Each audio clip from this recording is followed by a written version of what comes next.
오늘 주시는 하나님의 말씀은 시편 55편 1절에서부터 23절까지 말씀입니다. 제가 22절과 23절 읽도록 하겠습니다. 내 짐을 여호와께 맡기라. 그가 너를 붙드시고 의인의 요동함을 영원히 허락하지 아니하시리로다. 하나님이여, 주께서 그들로 파멸의 웅덩이에 빠지게 하시리이다. 피를 흘리게 하며 속이는 자들은 그들의 날에 반도 살지 못할 것이나 나는 주를 의지하리이다. 아멘. 오늘 우리가 함께 살펴보려고 하는 시편 55편은 시의 부제에서도 보듯이 다윗의 시입니다. 다윗이 이 시를 기록할 때의 상황을 이 시 속에서 발견할 수가 있는데, 먼저 2절을 보시면 내가 근심으로 편하지 못하여 탄식하오니, 그리고 4절로 건너가서 보시면 내 마음이 내 속에서 심히 아파하며 사망의 위험이 내게 이르렀도다. 5절에서는 두려움과 떨림이 내게 이르고 공포가 나를 덮었도다. 다윗이 굉장히 큰 고통 속에 사망의 위험을 느낀다고 할 정도의 고통 속에 처해 있구나. 오죽하면 6절부터 8절까지에서는 만일 내게 비둘기같이 날개가 있다면 날아가서 좀 편히 쉬고 싶다. 사람이 없는 광야에서 좀 머물고 싶다. 나의 피난처로 속히 가서 폭풍과 광풍을 피하고 싶다. 이렇게까지 말하겠습니까? 그런데 이것이 다윗 개인의 고통으로 끝나는 것도 아닙니다.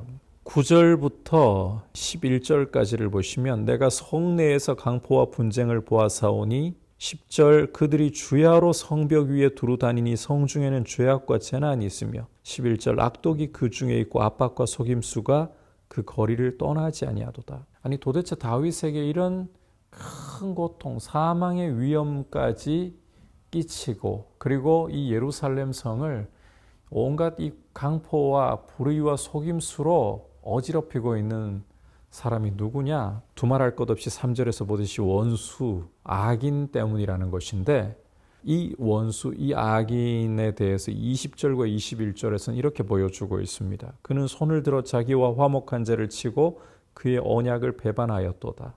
그의 입은 우유 기름보다 미끄러우나 그의 마음은 전쟁이요 그의 말은 기름보다 유하나 실상은 뽑힌 칼이로다. 한마디로 배반자인 사람이라는 거예요. 배반자.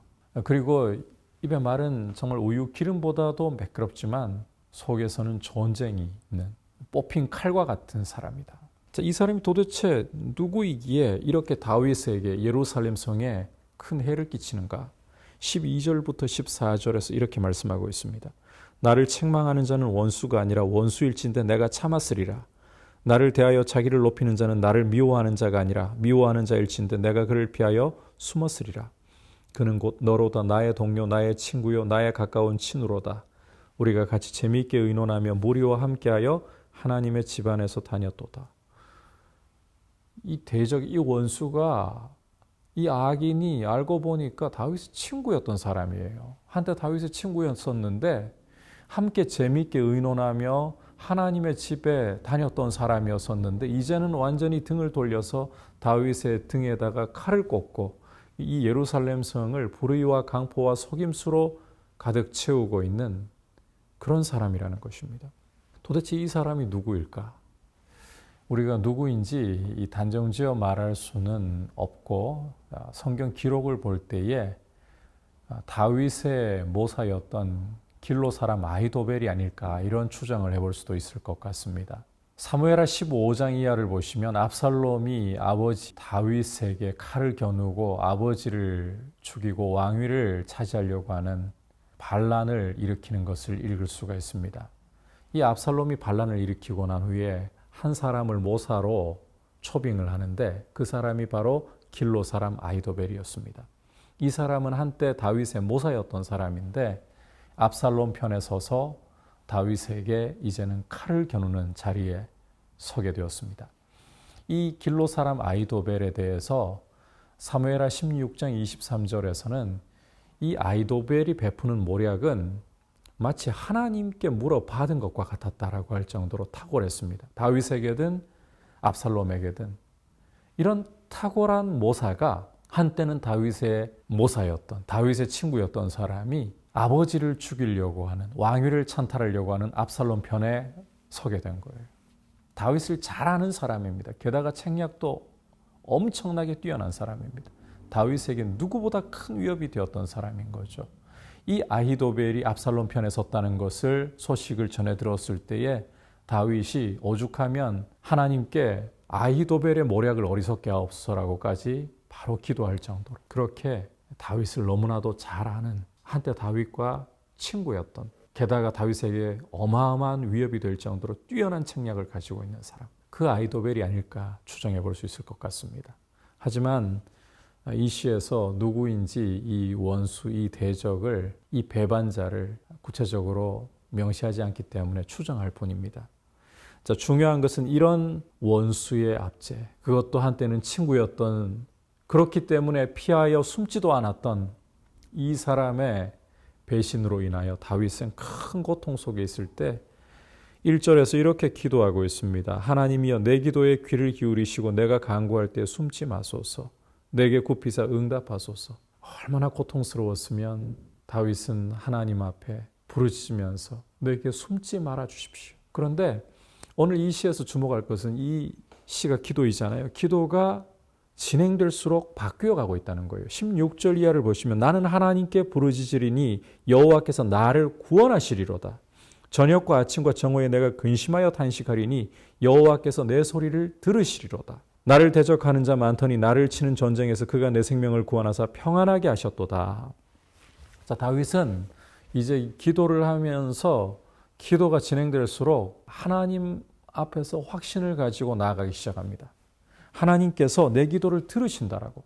처음에는 나에게서 숨지 마소서라고 간구하던 다윗이 하나님이 내 기도를 들으시리로다. 이렇게 기도는 하면 할수록 사람을 바꾸어요. 기도하는 사람을 바꾸는 아주 중요한 역할을 하는 겁니다. 기도는 우리의 소원을 이루기 위해 하나님 팔을 비틀어 가지고 하나님을 바꾸는 것이 아니라 나를 바꾸는 시간입니다. 기도할 때마다 내가 깨어지고 내가 변화되고 주님을 닮아가는 주님에 대한 신뢰가 커져가는 모습이 될 수 있기를 축복합니다. 자, 이렇게 기도를 통해 다윗이 변해가잖아요. 22절에 보면 이렇게까지 사람들에게 외치고 있습니다. 너의 짐을 여호와께 맡기라. 그가 너를 붙드시고 의인의 요동함을 영원히 허락지 아니하시리라. 다윗은 이제 하나님께서 기도를 들으신다라는 것뿐만 아니라 하나님이 자신의 생명을 붙드시고 구원하시는 분이시기에 평안케 하시는 분이시기에 앞서 비둘기처럼 날개가 있다면 내가 멀리 날아가서 사람 없는 광야로 날아가서 좀 편히 쉬고 싶다. 좀 편히 쉬고 싶다. 그런데 여호와께서 내 생명을 붙드시고 나를 구원하시고 평안케 하셨다라고 고백하더니 이제는 내 짐을 여호와께 맡기라. 그가 너를 붙드시고 의인의 요동함을 영원히 허락지 아니하신다. 이제는 다른 사람에게까지 너의 짐을 여호와께 맡기라 도전하고 있습니다. 그러면서 23절 끝에 나는 주를 의지하리이다. 나는 주를 의지하겠습니다라고 하나님 앞에 자신의 결단, 자신의 의지를 드리고 있는 겁니다. 이렇게 기도는 사람을 바꿉니다. 하나님에 대해 신뢰하는 사람으로, 하나님에 대해 확신하는 사람으로 그것을 다른 사람에게 전하고 선포할 수 있는 사람으로 바꾸는 겁니다. 기도를 통해 우리가 하나님이 기뻐하시는 모습으로, 하나님을 신뢰하는 모습으로 자라갈 수 있기를 축복합니다. 아울러서 오늘 말씀에서 아주 중요한 핵심이 내 짐을 여호와께 맡기라는 것입니다. 하나님께 우리 인생에 짐이 있을 때, 우리 인생에 고통이 있을 때, 우리 인생이 다윗처럼 심지어 사망의 위험에 처해 있을 때라도 하나님께 그 짐을 맡겨드리면 그 짐이 어떠한 것이라 할지라도 하나님은 우리의 짐을 져주시고 의인의 요동함을 영영히 허락하지 않으시는 우리의 견고한 피난처, 우리의 반석, 우리의 구원자가 되시는 줄 믿습니다. 이 하나님을 의지할 수 있는 믿음으로 굳게 서기를 축복합니다. 같이 이제 말씀을 생각하면서 기도하겠습니다. 하나님 아버지, 기도는 기도하는 사람을 바꾼다고 하시는데 내가 기도를 통해 주님이 기뻐하시는 모습으로, 주님을 신뢰하는 모습으로 변해가게 하옵소서. 그리고 내 인생에 어떠한 짐을 지고 있든지 간에 하나님 앞에 내 짐을 맡겨드리고 나를 요동치 않게 하시는 하나님 은혜를 맛보게 하여 주옵소서. 기도하겠습니다. 하나님 아버지, 오늘 이 다윗의 시를 통해서 기도는 기도하는 사람을 바꾼다는 사실을 다시 한번 봅니다. 주님, 기도를 통해서 주님이 기뻐하시는 모습으로 우리 자신이 바뀌어 갈 수 있도록 은혜를 주시고, 무엇보다 내 짐이 어떠한 것이든지 간에, 얼마나 큰 것이든지 간에 하나님께 맡겨드림으로 하나님께서 내 삶을 붙들어 주시고 요동치 않게 되는 귀한 은혜를 누릴 수 있도록 인도하여 주옵소서. 예수님의 이름으로 기도드립니다. 아멘.